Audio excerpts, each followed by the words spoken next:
प्रिय भाइयों और बहनों, आज का सुसमाचार संत लूकस रचित सुसमाचार अध्याय 15 पद संख्याएं 1 से 3, 11 से 32 हमें एक अत्यंत सुंदर और मार्मिक दृष्टांत के माध्यम से ईश्वर के प्रेम और करुणा को समझाता है। यह दृष्टांत है उड़ाव पुत्र या दया करने वाले पिता का दृष्टांत। यह दृष्टांत एक पिता और उसके 2 पुत्रों की है। छोटा पुत्र अपने हिस्से की संपत्ति लेकर दूर देश चला जाता है और अपनी इच्छाओं में लिप्त होकर सब कुछ बर्बाद कर देता है।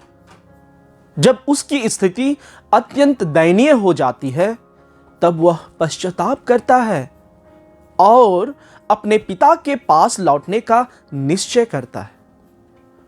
वह जानता है कि उसने पाप किया है और अब वह अपने पिता का पुत्र कहलाने के योग्य नहीं है।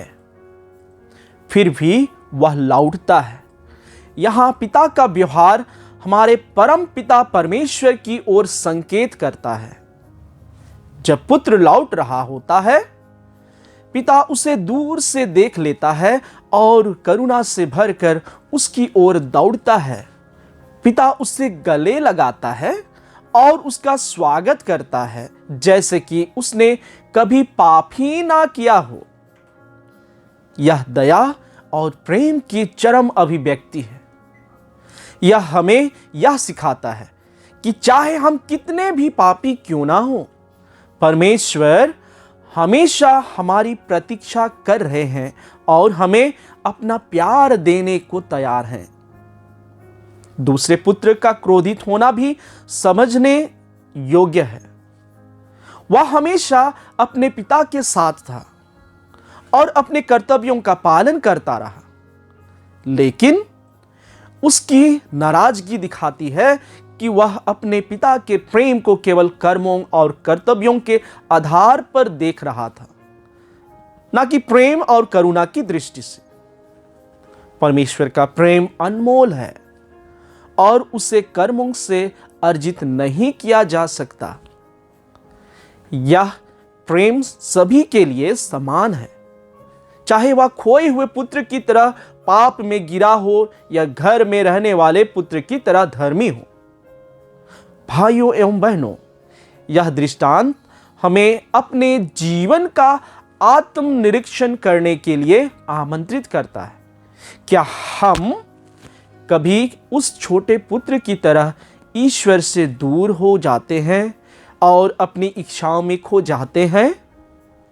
क्या हम कभी उस बड़े पुत्र की तरह दूसरों के प्रति कठोर हो जाते हैं और न्याय और प्रेम की ही समझ खो बैठते हैं? ईश्वर हमें यह समझाना चाहते हैं कि उनका प्रेम सभी के लिए खुला हुआ है। पश्चाताप का हृदय और विनम्रता ही हमें ईश्वर के प्रेम में वापस ले जाती है। हमें चाहिए कि हम अपने हृदय को ईश्वर के प्रेम के लिए खोलें और दूसरों को भी उसी प्रेम में स्वीकार करें। आइए हम इस चालीसा के समय में आत्म परीक्षण करें और अपने जीवन को परमेश्वर की ओर मोड़ें। आइए हम उस करुणामय पिता के पास लौटें जो हमें हमेशा अपने प्रेम की बाहों में लेने के लिए तैयार है। आइए इस विशेष कृपा के लिए आज प्रभु से हम कृपा मांगे।